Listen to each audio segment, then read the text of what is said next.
Hello everyone, welcome back to Acoustic Paradiso. I am Ben and today we are looking at these three new Taylor guitars. These are three of the new Gold Label series by Taylor, which it's their kind of take on a more vintage inspired guitar. I think, Taylor are very much known for their modern kind of playability and their modern sound. Taylor's, to my mind, certainly have a fairly the signature Taylor sound is maybe kind of strong in the mids, maybe lacking in a bit of bass. Not lacking in bass, but not as strong in the bass end as a traditional dreadnought or something. And just has a different voice to the kind of older school style of guitars. But these are an attempt by Taylor to bring some of that more vintage sound and feel whilst maintaining the kind of modern playability that Taylor is so well known for. And this is the one that I'm starting off with. This is really nice. This is the new 517E. This is the Grand Pacific body shape. Now we've seen the Pacific body shape. The Grand Pacific, which I have here, is deeper in the body here, so I'll show you there, which does give it a little bit more of that kind of traditional low end that you would expect from something like this, which is a slope-shouldered dreadnought. This one has a torrefied Sitka spruce top with mahogany back and sides, ebony fingerboard. These guitars are all fitted with the LR Baggs VTC element pickup, and they've got various other kind of visual changes, which I really like. I really like the new logo on the headstock. I think that looks really nice. I really like the look of these. I really like these. The pickguard here, the inlay and the binding, and yeah, it's an interesting guitar because when you pick up a guitar like this, to me, you're expecting a certain kind of sound, and this guitar does deliver it, but in a slightly different way. I'm going to do a bit more playing on this one, I think, to demonstrate what I mean. I'm going to try something in drop D because we want to show off that low end. So I'm going to hit it as hard as I can and see how it stands to some real strumming abuse. So.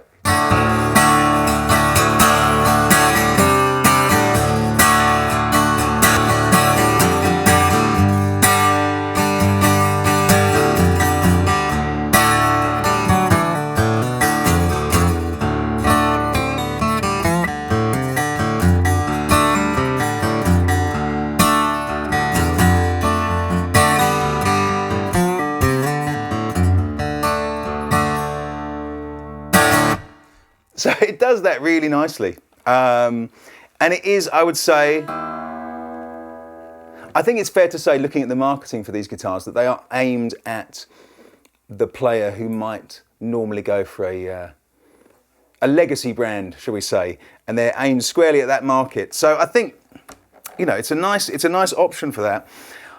I have a feeling, like most high-end guitars, it will open up with a lot of playing. So I think these all need to be played a lot to really get the most out of them. But they look great. They sound great. This is the least expensive of the three, but it's still not a cheap guitar. I think this is $2,399. I might be off slightly on there, but all the specs and everything are down below. So it's an equivalent price to something like a J45 or a D18 or a D28. Maybe not a D28 these days, but it's it's a contender in that kind of price point.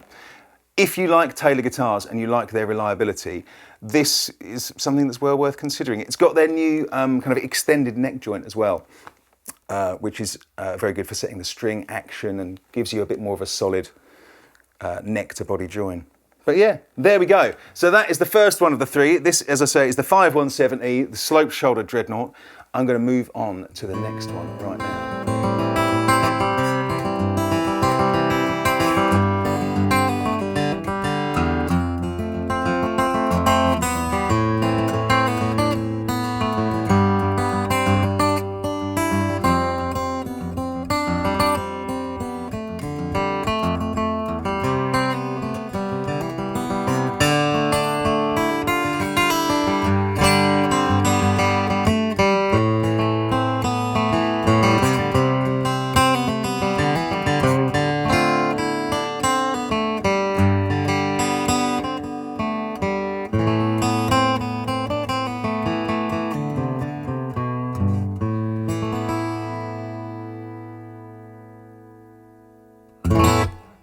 All right, so this is the next one.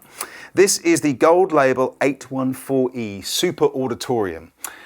This one has got a rosewood back and sides with, again, a torrefied Sitka spruce top.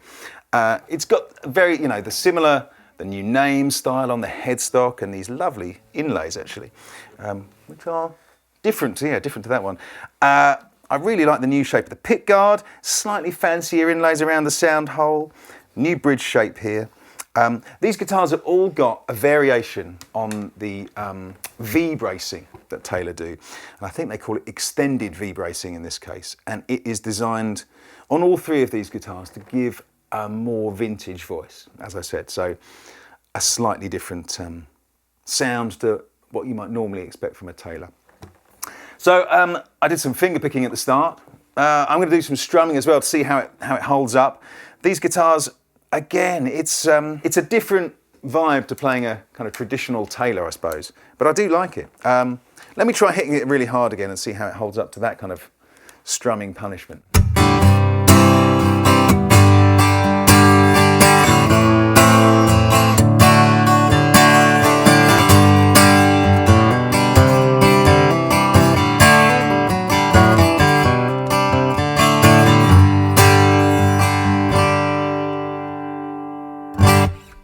Not bad. I think I prefer this as a finger picker. This was a great kind of strummer and a basher, but this one I think might just seems to work better for finger picked stuff. So I'm going to do some more finger picking. How about something in the key of A?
So yeah, a nice balanced finger picker.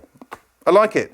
It's got, this one as well, it's got some Goto 510 tuners on it, ebony buttons.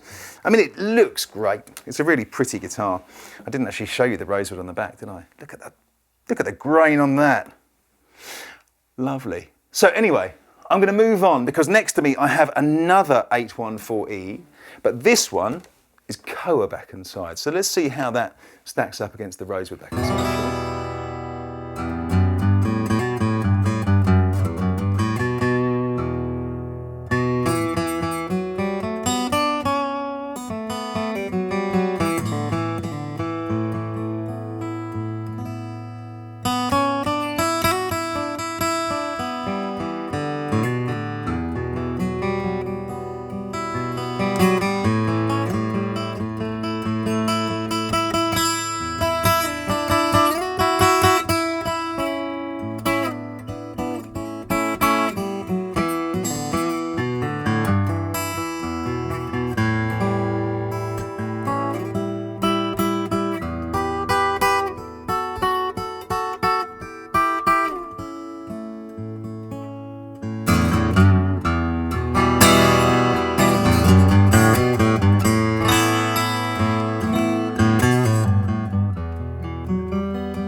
Lovely. So this is another one of the 814E, the gold label. Only this one, instead of having rosewood back and sides like the one I just played, has got Koa back and sides, which apart from looking really pretty, does have a fairly marked difference on the sound, I think, as that's hopefully fairly obvious from those two playing examples. For me, I'm actually really impressed by the Koa version. The Rosewood version is nice, but I think this just has an extra something, a little bit more je ne sais quoi. I think maybe a little bit more low end, but also something in the highs that I like. I like what it's doing. I mean, you do have to pay a little bit extra to get the Koa. None of these guitars are cheap, and I think this is the most expensive of the bunch at around, I think this is up at the moment for $4,699. So by no means inexpensive, but a nice guitar. And it's very comfortable. It's a comfortable neck. It's a kind of reasonably wide nut width. The specs are all down below. I can't remember what it is off the top of my head, but it's great for finger pickers.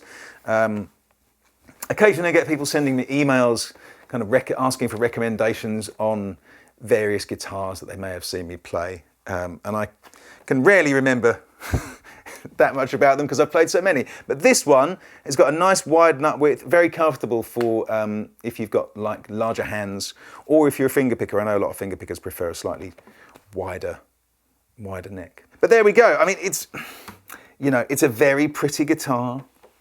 I love the way it looks.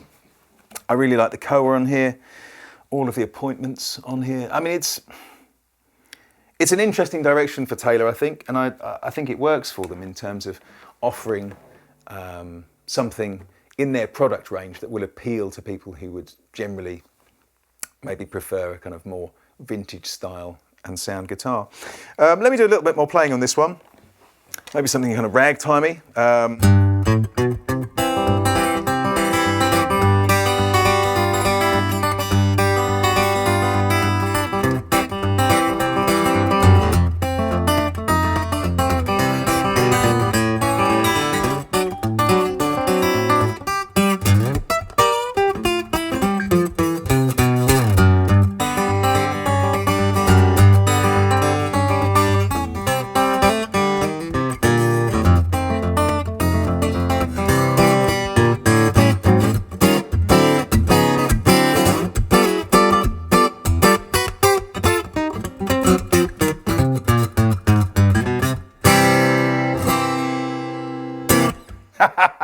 So nice and dynamic for that kind of thing. Yeah, interesting guitars. If you are in the market for a kind of vintage style guitar, but you maybe can't find, something you like, and wouldn't necessarily have thought to try Taylor because you're kind of more used to them just kind of operating in a slightly different sonic realm to your traditional guitars, I think it's worth trying these ones out. I'm particularly impressed, I have to say, with the slope shoulder model, and there is a version of that with rosewood back and sides, but unfortunately we don't have any in stock at the moment. Otherwise I would be playing one of those as well, but I am very interested to see how that sounds when it does come in. So there we go, some of the new Taylor Gold Label series. Great looking guitars, great sounding guitars. Let me know what you think in the links down below. As ever, all the specs and all the links to these particular guitars are on the website, and because these are in our guitar gallery, these have got the weights of each one and the serial numbers and stuff, and photos of these actual guitars if you want to see them more closely. So there we go. Enjoy, and happy picking.